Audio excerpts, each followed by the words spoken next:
Hey, nowadays a top-tier gaming laptop costs around 4 grand. Fun fact, there are countries where you can buy a real estate with that kind of money.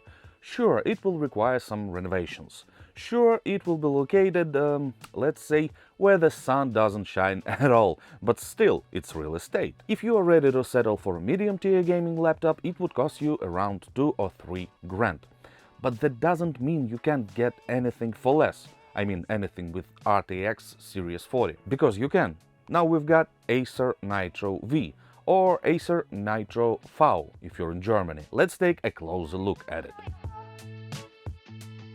First of all, the dreadful Nitro logo, which was an issue for me the last time, with a regular Nitro laptop. After the video came out, I suddenly realized it's not just an N with a weird font. It's literally half of the Predator logo. And don't get me wrong, that fact doesn't make it any better, just explains it. Kinda. The lead design is okay, although someone may think this blue and grey pattern is a bit excessive, but I like it anyway. The entire laptop is made of plastic. And yes, it makes the laptop feel a bit cheaper, but first of all, the plastic is a proper one, and second, plastic is actually cheaper than fancy metals. The laptop weighs 2.1 kilos and is 26.9 millimeters thick. Sorry, weird unit users, but you'll have to convert it on your own. Even NASA uses metric, for crying out loud. For ports we have mini jack and USB 3.2 on the right. On the left there's power, RJ45, two USB 3.2 ports, with one of them being always on, plus a Type-C with Thunderbolt for support. Also, you can charge the laptop using it, just make sure your charger output exceeds 65 watts. There's one funny thing about the power plug. When you plug it in, you get no power. You plug it in a bit harder, you feel the click, and there's still no power. You plug it in as hard as you can for the third click, and then and only then you have the power. I don't feel like that's actually a problem, but that's something you'll have to get used to. When you open the laptop, you instantly see relatively thick bezels, but they are still okay for a gaming laptop. The real issues start when you take a good look at the display. At the first glance, it's neat. 15.6 inches, Full HD, 144 Hz of refresh rate, 3 milliseconds of response rate, but what's wrong with colors?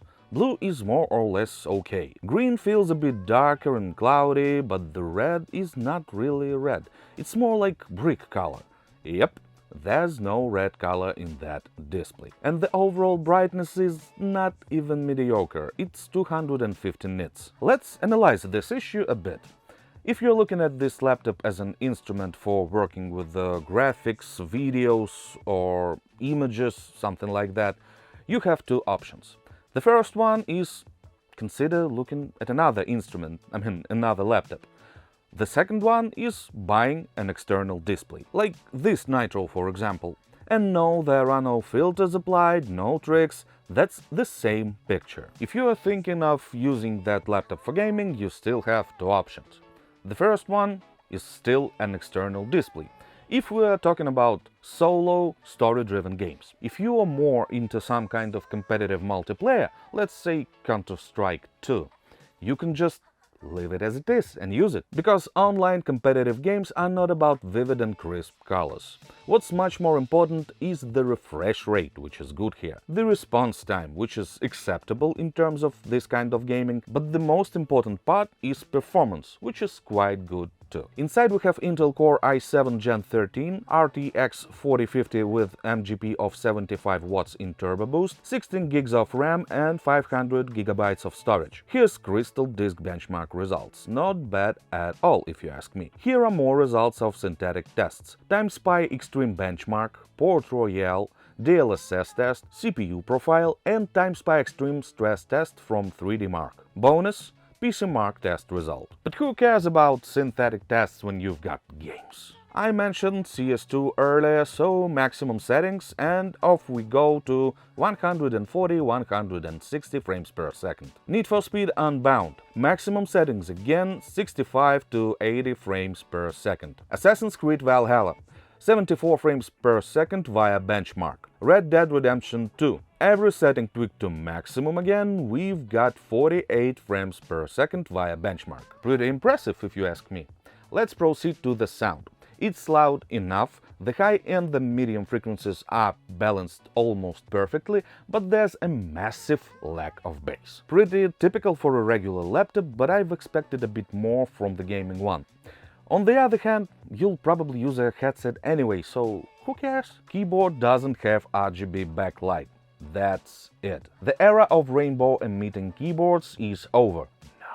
The keyboard overall is pretty good, the strokes are really short, but you feel the exact moment of a keystroke being registered. The keys are big enough, also you've got a regular white backlight. Touchpad feels a bit cheap. It works nice, but it just doesn't feel sleek enough. Also, it doesn't have a fingerprint scanner in my particular version. There are versions with a fingerprint scanner. Also, there's a version with a better screen. I mean 165 Hz of refresh rate and 100% of sRGB color gamut. But I haven't seen it, so I don't have much to say about it. Also, there are versions with 32 gigs of RAM and 1 TB of storage. Software. Its main pro, it's minimalistic. Its main con, it's minimalistic. But you've got everything you need to tweak your laptop here, no extra garbage. Sure, I can complain about the fact it looks like retrofuturism from the 90s or even 80s, but I already did that in my review of a regular Nitro. Feel free to watch it, because repeating myself all over again about the software feels kinda unnecessary, so feel free to use the link in the description. The Nitro Sense is pretty much the same. The 57 watts per hour battery kinda surprised me because it had managed to power the laptop for 5 hours straight, while playing Full HD video from YouTube on maximum screen brightness and maximum loudness. That may be not a groundbreaking result for a gaming laptop, but I'd still call it amazing. Finally, the price tag. Actually, we don't have that one, because the sales haven't started yet, but it would cost around $1,200. So yes, it's pretty cheap. Does it have any particular issues? Yes, it does, and that's the screen. But if you don't mind buying a laptop and an external display at the same time, you probably should do it. If you already have a decent external display and thinking of buying this laptop, you definitely should do it. And by far, the display is the only issue. The sound? You'll probably be using a headset. The touchpad?